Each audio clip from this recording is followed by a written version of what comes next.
পাবনা জেলা বিএনপির পাবনা 3 এলাকার নয়নের মণি, পাবনা 3 এলাকার গণমানুষের নেতা অ্যাডভোকেট মাসুদ খন্দকার নেতৃত্বে আজকে যে কমিটি উপহার দিয়েছেন, ভাঙ্গুড়া উপজেলার সেরা কমিটি দিয়েছেন।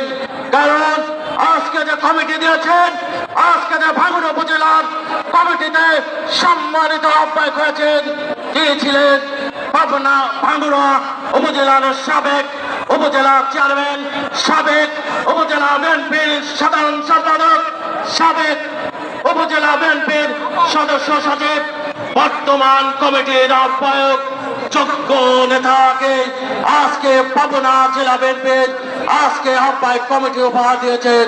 ইতিমধ্যে আমরা দেখতে পাচ্ছি একটি বড় বিশাল র্যালি আমাদের মাঝে উপস্থিত হয়েছেন।